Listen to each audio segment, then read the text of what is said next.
ప్రస్తుతం ప్రపంచ కుబేరుల్లో ఆయన టాప్ 10లో ఉన్నారు.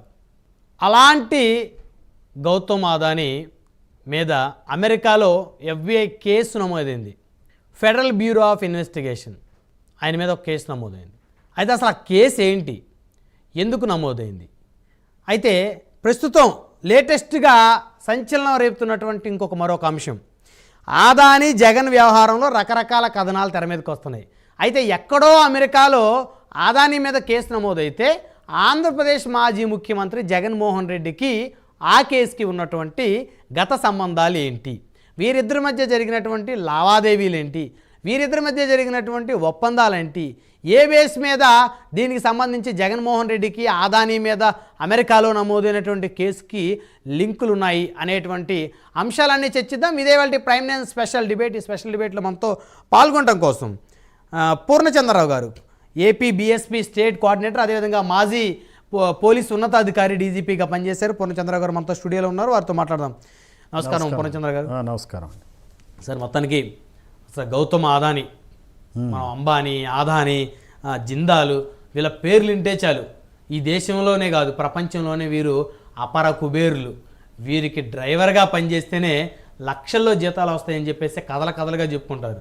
సో అలాంటి వీరికి సంబంధించి ఎందుకు వీరు కార్పొరేట్ వివాదాల్లో ఇరుక్కుంటా ఉన్నారు, స్కాముల్లో ఎందుకు వీరు ఇన్వాల్వ్ అవుతూ ఉన్నటువంటి పరిస్థితులు, వీళ్ళ పేర్లు ఎందుకు వస్తూ ఉన్నాయి, వీరి ఇన్వాల్వ్మెంట్ ఉందనేటువంటి వార్తలు ఎందుకు వస్తున్నాయి? తాజాగా ఏదైతే FBIలో నమోదైనటువంటి కేసు, అమెరికాలో నమోదైన కేసు, దాని మీద జగన్మోహన్ రెడ్డి గారికి సంబంధించి ఈయనకి మధ్య కథనాలు, అదేవిధంగా సాక్షాత్తు ఏపీ PCC చీఫ్ మాట్లాడిన మాటలు, జగన్కు అదానీ 1750 కోట్ల రూపాయలు లంచం ఇచ్చారని, సో అమెరికా ఏజెన్సీల దర్యాప్తులో స్పష్టంగా వెల్లడైందని చెప్పారు. అసలు ఎందుకు లంచం 1750 కోట్ల రూపాయలు ఇచ్చారు పూర్ణచంద్రరావు గారు? ఇప్పుడు గౌతమ్ అదానీ ఒక క్రోనీ క్యాపిటలిజానికి మంచి ఎగ్జాంపుల్ అండి. ఓకే. మన భారతదేశంలో ఎప్పుడైతే లిబరలైజేషన్ స్టార్ట్ అయిందో, ఆ లిబరలైజేషన్ స్టార్ట్ అయిన దగ్గర నుంచి 1991 నుంచి ఈ డాలర్ బిలియనీర్లు పెరిగిపోతున్నారు. 91లో $1 బిలియనీర్ ఉంటే ఇప్పుడు 167 మంది దాకా ఉన్నారు. ఈ $167 బిలియనీర్లు అంటే ఒక్కొక్కళ్ళకి 8500 కోట్ల రూపాయల కన్నా ఎక్కువ ఆస్తి ఉంటుంది. అందులో అదానీ ఇప్పుడు నంబర్ 2 ఉన్నాడు మన ఇండియన్ కుబేరుల్లో. ఈ అదానీ ఆస్తి 10 లక్షల కోట్ల రూపాయలు ఉంటుంది.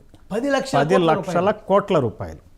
అయితే ఈ 10 లక్షల కోట్లు కూడా అధిక భాగం గత 10 సంవత్సరాల్లోనే ఇతను పోగు చేశాడు. ఓకే. సో రిలయన్స్ వాళ్ళతో కంపేర్ చేస్తే అదానీ ఎదుగుదల చాలా ఫాస్ట్గా ఉంది. It was increasing rate. అదే టాటాస్ది అంత లేదు. అలా మిగిలిన చాలామంది కుబేరులు ఏదో వాళ్ళు అన్యాయాలు అక్రమాలు చేయట్లేదని చెప్పటం కాదు, కానీ ఇతను అంతగా ఎదిగిన వ్యక్తి భారతదేశ చరిత్రలో లేడు. దీనికి కారణం ఏంటంటే అధికార బలం. క్రోనీ క్యాపిటలిజం అంటే ఈ పెట్టుబడిదారులు స్టేట్ పవరు కుమ్మక్కై ప్రజల సంపదను దోచుకుంటారనమాట. అంటే ఇటు రాజకీయ నాయకులు అత్యంత అవినీతిపరులైన రాజకీయ నాయకుల్లో కూడా అవినీతిపరులు, అత్యంత అవినీతిపరులని 2 రకాలుగా మనం తీసుకోవాల్సి వస్తుంది.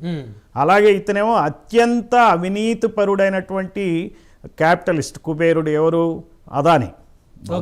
సో అలానే రాజకీయ నాయకుల్లో మన రాష్ట్రంలో జగన్ అత్యంత అవినీతిపరుడు.